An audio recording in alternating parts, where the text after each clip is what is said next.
Good morning मित्रों। स्वागत है आपका अपने ही यूट्यूब चैनल एजुकेशन फैमिली में। मित्रों, आज पर्यावरण के भाग 21 की चर्चाएं करेंगे, जिनमें कक्षा 4 के महत्वपूर्ण टॉपिक्स को कवर करेंगे। इनसे पहले भाग 20 तक कक्षा 4 के ही कुछ महत्वपूर्ण टॉपिक्स से रिलेटेड अभ्यास प्रश्न किए थे। आज आगे की चैप्टर्स के कुछ महत्वपूर्ण टॉपिक्स की बातें देख लेते हैं कि कौन कौन से टॉपिक्स आपके लिए बेहद महत्वपूर्ण हैं। जैसा कि आप लोगों को पता है कि हर एक लेक्चर के बाद उन लेक्चर से रिलेटेड अभ्यास प्रश्न भी करने की कोशिश करते हैं कि जितने भी प्रश्न बनने की संभावना है उन टॉपिक्स से, और जो भी प्रश्न पूछे गए हैं हर प्रश्न को कवर करते जाते हैं। जिन प्रश्नों को करने के बाद हमारा वो टॉपिक अच्छी तरीक़ा से बखूबी क्लियर हो जाती है। तो चलिए देर न करते हुए प्रारंभ करते हैं। दबा के लाइक, शेयर और सब्सक्राइब करते रहिए। चलिए, चैप्टर नंबर 6 तक की चर्चाएं किए थे। आज 7, 8, 9 और कुछ आगे की चैप्टर की चर्चाएं करेंगे। तो चलिए, 7 चैप्टर में क्या कह रहा है कि गोवा के बारे में। देखिए, यात्राएं सुरंगों से कैसे कैसे करते हैं, पहाड़ों में कैसे यात्राएं होती है, कितने पुल है, क्या है, इन सभी चीज़ों की जानकारी लेते हैं कि गोवा। देखिए, गोवा मडगांव गोवा राज्य में है। कहाँ? मडगांव गोवा राज्य में है। इनको आप ध्यान रखिएगा। मडगांव कहाँ है? गोवा राज्य में है। यहाँ हरियाली है। क्या? हरियाली अधिक है। मैदानों की लाल मिट्टी में उगे छोटे छोटे पौधे और पेड़ों से ढकी पहाड़ियाँ तथा तालाब दिखती है। क्या है? मैदानी इलाका है। यहाँ क्या? लाल मिट्टी अधिक देखने को मिलता है। इनमें छोटे छोटे पेड़ पौधे हैं और पहाड़ियाँ उन पेड़ पौधों से क्या है? ढके हुए हैं। कुछ तालाबें भी मिलती है। नदी के ऊपर बने पुल पर से जाने पर खरखर की आवाज़ होती है। अर्थात नदी के ऊपर जो पुल बनी है उन पुल के ऊपर से शायद ट्रेन जाती है या बस, गाड़ी, कोई भी चीज़ें जाती है। खास करके इन चैप्टर में जो चर्चाएं की गई है, ट्रेन की चर्चा की गई है कि ट्रेन जब ऊपर से गुजरती है तो खरखर की आवाज़ें निकलती है। क्या निकलती है? खरखर की आवाज़ें निकलती है। उदीपी स्टेशन पर इडली बड़ा मिलता है। इडली, उदीपी स्टेशन पर इडली बहुत मात्रा में मिलता है। अधिक इडली कहाँ मिलता है? उदीपी स्टेशन पर मिलता है। यहाँ ज़्यादातर लोग सफ़ेद या क्रीम कलर की सूती धोती और साड़ियाँ पहनती हैं। पुरुष क्या करते हैं? पुरुष लोग क्रीम कलर की सूती धोती पहनते हैं और महिलाएं साड़ियाँ पहनती है। गोवा से केरल तक के रास्ते में 92 सुरंगें और 2000 पुल है। इनको आप बहुत अच्छा से नोट कर लीजिएगा कि गोवा से केरल तक की यात्राएं करते हैं तो उनमें क्या होता है, कितने सुरंगें हैं? 92 सुरंगें और 2000 पुल है। इनमें बार बार कन्फ्यूजन होता रहता है, इसलिए इनको ज़रूर नोट्स कर लीजिएगा कि 92 सुरंग है और 2000 पुल है। जब सुरंग के अंदर से गुजरता है तो बाहर क्या होता है? बहुत अच्छी रोशनी होती है। और जब पुल के उस सुरंग के अंदर गाड़ी जाती है तो एकाएक अचानक क्या हो जाता है? अंधेरा हो जाता है और कुछ मिनटों तक अंधेरा ही अंधेरा रहता है, बाहर कुछ दिखता नहीं है। जब सुरंग से बाहर निकलता है तो फिर वही उजाला आ जाता है। इसी तरह रास्ते में कई सारे सुरंगें, गोवा से जब हम केरल की यात्राएं करते हैं, तटीय इलाका, तब उनमें कई सारे पर्वत टकराते हैं, उनमें सुरंगें होती है, पुल होते हैं। कितना? तो 92 सुरंग और 2000 पुल होता है। मलयालम में वलियम्मा माँ की बड़ी बहन को कहते हैं। देखिए, मलयालम की भाषा में माँ की बड़ी बहन को क्या कहते हैं? वलियम्मा कहते हैं। और अम्मुअम्मा अपनी माँ की माँ को कहते हैं, अर्थात नानी को क्या कहते हैं, अम्मुअम्मा कहते हैं। यह मलयालम भाषा में बोली जाती है। माँ की बड़ी बहन को वलियम्मा और माँ की माँ को क्या कहा जाता है, अम्मू अम्मा। अध्यापक के लिए देखिए अध्यापक के लिए कुछ तथ्य दिया गया है, इनको भी देख लीजिए कि अध्यापक के लिए विभिन्न राज्यों की भाषा, पहनावे, भोजन, भूभागों के बारे में जानकारी इकट्ठी करने में बच्चों की मदद की जा सकती है। मलयालम में वलियम्मा माँ की बड़ी बहन को कहते हैं और अम्मुअम्मा अपनी माँ की माँ को कहते हैं। अर्थात बच्चों से इस तरह की भूभागों की जानकारी इकट्ठा करने के लिए कहना चाहिए और जहाँ बच्चों को समस्या हो उन्हें मदद करनी चाहिए कि हाँ इस तरह की भाषाएं इस क्षेत्र में बोली जाती है, यहाँ की ये पर्व है, ये त्यौहार है, यहाँ की पहनावा ये है, यहाँ की रहन सहन ये है। ये बच्चों को कहिए खुद से इकट्ठा करने के लिए जानकारियाँ और उनमें कुछ मदद कर दीजिए जिनसे उनमें क्या होगा, विभिन्न क्षेत्रों की जानकारी मिलेगा। देखिए अब कुछ महत्वपूर्ण राज्य की बातें कर लेते हैं, उनसे रिलेटेड भाषाएं। आपके एनसीईआरटी में तो वैसे 4 से 5 भाषाओं का ही जिक्र है, लेकिन इसमें हम कुछ संभावित भाषाएं भी मिलाने की कोशिश की हैं जिनसे अगर भाषा से रिलेटेड कोई भी प्रश्न पूछेगा तो इनसे ज़्यादा नहीं पूछेगा। आप इतना ही भाषा को याद कर लीजिए, बस यही आपके लिए बहुत ही बेहद और इम्पोर्टेंट है। देखिए राज्य मराठी कहाँ बोला जाता है, तो मराठी महाराष्ट्र में बोला जाता है। मराठी कहाँ बोला जाता है, महाराष्ट्र में। गुजराती गुजरात में। पंजाबी पंजाब में। सिंधी राजस्थान, गुजरात और पंजाब में बोला जाता है। बोडो कहाँ बोला जाता है, असम में बोला जाता है। संथाली झारखंड में बोला जाता है। मैथिली कहाँ बोला जाता है, बिहार में बोला जाता है। उड़िया उड़िया कहाँ बोला जाता है, उड़ीसा में। कोंकणी गोवा में। कन्नड़ कर्नाटक में और तमिल तमिलनाडु में। ये सारी भाषाएं हैं। मलयालम केरल में बोली जाती हैं। आप चाहे तो इनका स्क्रीनशॉट भी ले सकते हैं। ये सारी भाषाएं हैं जो अन्य राज्यों में अलग अलग भाषाएं बोली जाती है। क्षेत्रीय भाषा जैसे मराठी, गुजराती, पंजाबी, ये सारे के सारे भाषाएं। इनको आप एक बार सरसरी निगाह से देख लीजिएगा, 2 बार 4 बार खुद ही याद हो जाएगा। नेक्स्ट चैप्टर देखिए कह रहा है नानी के घर तक। नानी के घर तक। केरल के कई भागों में एक जगह से दूसरी जगह जाने के लिए फेरी और अन्य तरह की नावों का इस्तेमाल किया जाता है। अर्थात फेरी क्या होता है, एक नाव होता है। फेरी क्या होता है, एक तरह का नाव होता है। फेरी में बच्चे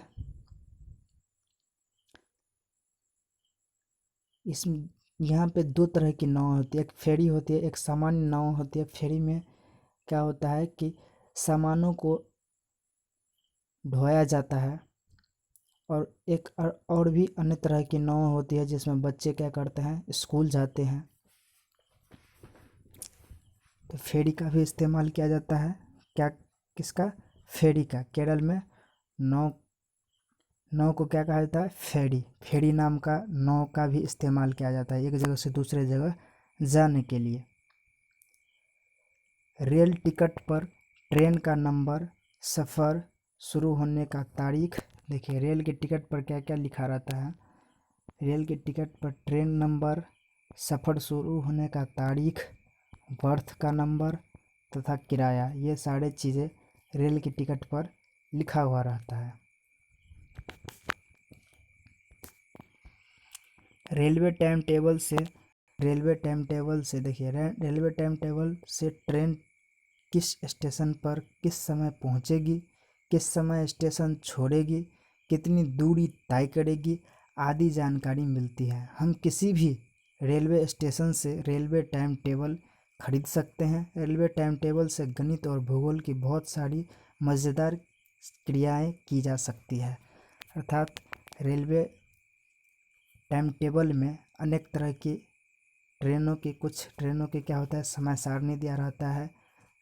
ट्रेन कब स्टेशन छोड़ेगी, कितनी दूरी तय करेगी, इन सभी चीज़ों की जानकारी टाइम टेबल में दिया रहता है। किसी भी स्टेशन पर जाकर के हम ट्रेन की टाइम टेबल को खरीद सकते हैं। इनसे हमें क्या होता है, कह रहा है कि टाइम टेबल से गणित और भूगोल की बहुत सारी मज़ेदार क्रियाएं, अलग अलग क्रियाएं करने में हमको क्या होती है, आसानी होती है। और इनसे प्रश्न जो कैसे पूछा गया है वो भी हम करवाएंगे, तो उसमें बताएंगे आपको कि किस तरह से गणित और भूगोल में सवालें सॉल्व करने में हमें आसानी होती है। अध्यापक के लिए देखिए, हो सके तो रेलवे टाइम टेबल बच्चों को दिखाए। रेलवे टाइम टेबल जो होता है वो कह रहा है बच्चों को दिखाए, उसे पढ़ने में उनकी मदद करे। रेलवे टाइम टेबल से गणित और भूगोल की बहुत सारी मज़ेदार क्रियाएं की जा सकती है। बच्चों को पढ़ाइए और उनको पढ़ने में मदद भी कीजिए। देखिए किस तरह का होता है रेलवे टाइम टेबल। ये नागरकोल एक्सप्रेस का है। किसका? नागरकोल एक्सप्रेस का। इस तरह का कुछ टाइम टेबल होता है। जैसे गांधीधाम से नागरकोइल तक जाती है। गांधीधाम, देखिए यहाँ स्टेशन का नाम है, पहुँचने का समय, कब स्टेशन पहुँचता है, छोड़ने का समय और दूरी तय करने का। जैसे देखिए अहमदाबाद कब पहुँचा, 11:30 में, और 11:50 में वहाँ से निकल गए। कितना किलोमीटर दूरी तय किया? 301। जैसे सूरत कब पहुँचा, देखिए 16:15 में, 16:20 में खुल गया और 530 किलोमीटर की दूरी तय की। जैसे यहाँ त्रिचूर में देखिए 21:05 में पहुँचा, 21:10 में खुला और दूरी कितना तय किया? 2280। 2 दिन का समय लग गया इतने में। ये सारी चीज़ इस तरह से आप इनको देख सकते हैं। इनसे भी एक प्रश्न पूछा गया, हम करवाने की कोशिश करेंगे। देखिए आप टिकट को, कि टिकट में क्या क्या चीज़ें रहता है। टाइम टेबल आपने देखा कि स्टेशन जहाँ हम चढ़ते हैं और लास्ट जहाँ हम यात्रा हमारी लास्ट होती है, वहाँ शुरू, जहाँ से सफ़र शुरू करते हैं वहाँ, और जहाँ सफ़र अंत होता है वहाँ, दोनों स्टेशन का नाम होता है। टाइम होता है कि कितने बजे खुलेगा, स्टेशन का नाम होता है, स्टेशन का नंबर होता है। ये सारी चीज़ें टिकट में मेंशन किया हुआ रहता है। जैसे आप देख सकते हैं कि किस तरह से मेंशन है। ये बर्थ नंबर है, कोच नंबर भी दिया रहता है, कौन से कोच में है। जैसे देखिए यहाँ दिया है A1 स्लीपर, फीमेल मेल, सारी चीज़ दर्शाया हुआ रहता है। देखिए कि क्या है, इनको भी आप कर लीजिएगा। जो भी मित्र ये सब नहीं किए हैं इनको ज़रूर कर लीजिएगा। आपको आगे न्यू जितने भी टॉपिक्स डाला जाएगा, हर टॉपिक्स की इन्फॉर्मेशन आपको मिलता रहेगा। चलिए बदलते परिवार के बारे में कुछ देखते हैं, कि बदलते परिवार से संबंधित कुछ चर्चाएं। रंगारेड्डी जिले की सुशीला की शादी 18 साल की आयु से पहले ही कर दिया, लेकिन उसने फिर से स्कूल जाना शुरू किया। सुशीला को आगे बढ़ने के लिए पंचायत की तरफ से भी मदद मिली। पंचायत का कहना था कि बच्चों के लिए खेलना और पढ़ना बहुत ज़रूरी है। सुशीला नाम की लड़की थी जो रंगारेड्डी जिले की थी। उनकी शादी 18 वर्ष से पहले हो गया, लेकिन फिर भी वो स्कूल जाना नहीं छोड़ी, और उनको गांव वाले भी, पंचायत के लोग भी उनको मदद किए स्कूल जाने में, पढ़ाई करने में। आंध्र प्रदेश में लोगों का एक समूह विशेष कैंप लगाता है। इस कैंप द्वारा कम उम्र की शादीशुदा लड़कियों को फिर से स्कूल भेजने में मदद की जाती है। आंध्र प्रदेश में क्या होता है, एक समूह विशेष में कैंप लगता है। उसमें कैंप में जो भी शादीशुदा लड़कियां हैं उनको फिर से स्कूल भेजने में मदद की जाती है। कुछ आर्थिक मदद हो या अन्य तरह की कुछ मदद की जाती है, जिनसे वो अपने पढ़ाई में बाधित ना हो। बाल विवाह कानून को जो यह बताता है कि लड़की की शादी की आयु कम से कम 18 वर्ष और लड़के की 21 वर्ष है। ये बाल विवाह कानून जो बना है वो इनको भी आप थोड़ा सा देख लीजिए कि कब लड़की की आयु कितनी होनी चाहिए शादी के लिए, 18 वर्ष, और लड़के की का कितना होना चाहिए, 21 वर्ष होना चाहिए। ये बाल विवाह कानून कहता है। क्वेश्चन देखिए, निम्मी के परिवार में निम्मी के परिवार में क्या क्या था, कौन कौन थे। निम्मी के परिवार में नई बच्ची के जन्म होने से बदलाव आए, अर्थात परिवार में किस किस प्रकार से बदलाव आते हैं उनकी चर्चाएं देखते हैं। शेरिंग के परिवार में उसके बाबा ने नए शहर में बदली हो जाने के से बदलाव आया। परिवार में और भी तरीके से बदलाव आता है। जैसे नाजली के परिवार में किस तरह से बदलाव आया, इनको देखते हैं। नाजली के परिवार में उसके चचेरे भाई की शादी से नई दुल्हन आई, इससे उनके परिवार में बदलाव हुआ। आपके भी परिवार में कई तरह के बदलाव देखे होंगे। आप भी देखें कि किस तरह का बदलाव आपके परिवार में आने से किसको आने से किस तरह का बदलाव होता है। क्या परिवार में बदलाव कुछ और कारणों से भी हो सकते हैं, पता करो किन किन कारणों से। उत्तर, परिवार में बदलाव कई कारणों से हो सकते हैं, जिनमें कुछ निम्न है। परिवार के किसी सदस्य की नौकरी लगने से, परिवार के किसी सदस्य के अच्छे स्कूल में एडमिशन होने से, नए सामान खरीदे जाने से, इन सभी कारणों से क्या होता है, परिवार में बदलाव होते हैं। इनको थोड़ा सा आप देख लें। कुछ अध्यापक के लिए महत्वपूर्ण तथ्य दिया गया है कि अध्यापक के लिए कक्षा में प्रत्येक बच्चे को अपने अनुभव बताने का अवसर देना चाहिए, जिससे बच्चों में क्या होगा, सृजन शक्ति का विकास होगा, सृजनात्मक शक्ति का। बच्चों की पढ़ाई बीच में छूटने पर और बाल विवाह कानून जो यह बताता है कि लड़की की शादी की आयु कम से कम 18 वर्ष और लड़के की 21 वर्ष है, इस पर यदि आवश्यक हो तो चर्चा करवाई जा सकती है। अर्थात बच्चों से चर्चा करवाइए कि 18 वर्ष लड़की की आयु कम से कम 18 वर्ष से पहले शादी नहीं करनी चाहिए, कम से कम 18 वर्ष हो तभी उनकी शादी करना चाहिए, और लड़के को 21 वर्ष के बाद ही शादी करना चाहिए। इन सभी बातों की चर्चाएं कक्षा में करवाइए, बच्चों के बीच करवाइए, जिससे उनके बीच जागरूकता फैलेगी। चलिए नेक्स्ट क्या पढ़ रहे थे, 21 वर्ष, ये तो अभी पढ़े हैं। अब है नेक्स्ट चैप्टर, देखिए क्या है।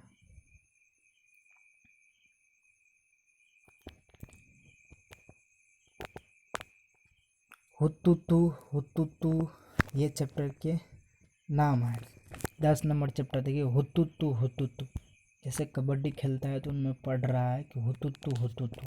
चैप्टर 10 है हुतुतु। इनको आप पढ़ना चाहे तो पढ़ सकते हैं, स्क्रीनशॉट ले लीजिए, एक बार उनको पढ़ दीजिए कि हुतुतु ये क्या है। आउट लाले के एक तरफ खड़ी सभी लड़कियां जोर से चिल्लाई। तो हुतुतु ये खेल के बारे में कुछ दिया गया है, इनको आप पढ़ लीजिएगा।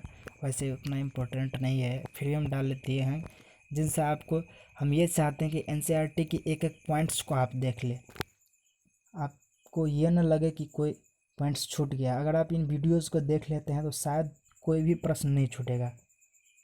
इनको देखने के बाद आपको एनसीईआरटी पढ़ने की कोई आवश्यकता नहीं है। हुतुतु देखिए, हुतुतु चंडू गुड्डू हा हुडू छू किट कबड्डी में इस्तेमाल होने वाले शब्द। ये सारे क्या है, कबड्डी में इस्तेमाल होने वाले शब्द दिए गए हैं। कबड्डी में इस तरह के शब्द पढ़ते हैं। कबड्डी खेल के बारे में स्वयं करें या वीडियो देखें, अर्थात कबड्डी के बारे में बच्चों से स्वयं करवाइए, उनको स्वयं करने के लिए कहिए, या नहीं तो कहीं अगर कबड्डी का आयोजन हुआ है तो उनके बारे में वीडियो दिखाइए। सबसे अच्छा तो ये होगा कि आप 10 बच्चे को इकट्ठा करके आप उनको वह खेल खेलवा दीजिए, जिनसे अच्छी तरीक़ा से जानकारी हो जाएगी। देखिए, जिसका इंतज़ार था वो पल आ गया, और इनके बारे में आप बेहद महत्वपूर्ण और शानदार तरीक़ा से पढ़ लीजिएगा। इनको तो आप रट ही लीजिएगा, सारे के सारे पॉइंट्स आपके को कंठस्थ होना चाहिए। इनसे हर बार प्रश्न पूछा गया है। जब हम कल इनसे संबंधित अभ्यास प्रश्न करवाएंगे तो आपको बताएंगे। देखिए क्या है, कर्णम मल्लेश्वरी। कर्णम मल्लेश्वरी के बारे में पढ़ना है, यही है कर्णम मल्लेश्वरी। देख लीजिए, आप फिगर इनका देख सकते हैं। कहता है, क्या तुमने अखबार में इनके बारे में पढ़ा है। कर्णम मल्लेश्वरी एक वेट लिफ्टर है, ये फर्स्ट नंबर पॉइंट नोट कर लीजिएगा। कर्णम मल्लेश्वरी क्या है, एक वेट लिफ्टर है। ये आंध्र प्रदेश की रहने वाली है। और कीजिएगा, क्या है, एक वेट लिफ्टर है यह आंध्र प्रदेश की रहने वाली है। इनके पापा पुलिस में हवलदार है। जब ये 12 साल की थी तभी से वज़न उठाने का अभ्यास करने लगी थी। कब से? जब ये 12 वर्ष की थी तभी से वज़न उठाने का अभ्यास करने लगी थी। अब वे एक बार में 130 किलोग्राम तक वज़न उठा सकती है। जब 12 वर्ष की थी तभी से थोड़ा थोड़ा करके वज़न उठाती थी, लेकिन अब वह लगभग कितना 130 किलो से अर्थात 1 क्विंटल 30 केजी से भी अधिक 1 क्विंटल 30 किलो तक वज़न उठा सकती है। कर्णम मल्लेश्वरी ने भारत के बाहर 29 मेडल जीती है। भारत में तो इनको मेडल मिला ही है, लेकिन भारत के बाहर भी 29 मेडल जीती है। इनकी 4 बहनें भी रोज़ वज़न उठाने का अभ्यास करती है। इनकी कितनी बहनें हैं? 4 बहनें हैं, और वो ये भी क्या करती है? वज़न उठाने का काम करती है, अर्थात ये भी वेट लिफ्टर बनना चाहती है। देखिए, दादियों नानियों जैसी फ़ोटो है 3 बहनों की बुक में, ज्वाला, लीला और हीरा। ये मुंबई में रहती है। ये तीनों कबड्डी खेलती थी। क्या खेलती थी? कबड्डी खेलती थी और दूसरों को सिखाती भी थी। उन्होंने कबड्डी का एक क्लब बनाया जो आज इतने सालों बाद भी चल रहा है। पिता की मृत्यु के बाद उनकी माँ और मामाओं ने तीनों को पाला। दोनों मामा खो खो और कबड्डी खेला करते थे। मामा भी क्या करते थे? खो खो और कबड्डी खेला करते थे। ये देखिए, यही है ये तीनों महिलाएं, और इन्होंने ही क्या किया? कबड्डी खेल को आगे बढ़ाने का काम किया। इनका क्लब अभी भी चल रहा है। उन समय क्या था, जब ये सीखा करती थी, जाया करती थी खेलने के लिए, उन समय प्रचलित नहीं था। लोग इनसे भेदभाव करते थे। रूढ़िवाद धारणाएं थी लोगों के मन में कि लड़कियां कबड्डी नहीं खेल सकती है क्योंकि वह लड़कों की तरह कपड़े नहीं पहन सकती है, पकड़म पकड़ा नहीं कर सकती है, आदि चीज़ें धारणाएं थी, जिनको दूर करने का काम यही तीनों महिलाओं ने किया है। माँ के भाई को मामा कहते हैं। मामा किसको कहते हैं? ये तो जानकारी होगी ही आपको कि माँ की भाई को मामा कहते हैं। कबड्डी में 7-7 खिलाड़ी और खो खो में 9-9 खिलाड़ी होते हैं। कबड्डी में कितने? सामान्यतः 7-7 और खो खो में 9-9 खिलाड़ी होते हैं। अध्यापक के लिए उदाहरणों के द्वारा कक्षा में बच्चों का ध्यान इस ओर दिलाएं कि कई बार लड़कियों को खेलने के मौके लड़कों के बराबर नहीं मिलते। इस पर चर्चा करवाई जा सकती है। माँ के भाई को मामा कहते हैं और बच्चों से पता करें कि वे अपनी माँ के भाई को क्या कहते हैं। अर्थात बच्चों को कह रहा है कि आप पता कीजिए कि आप अपने माँ के भाई को क्या कहते हैं। ये सारी चीज़ें जो थी आपके लिए बेहद और बहुत ही महत्वपूर्ण था।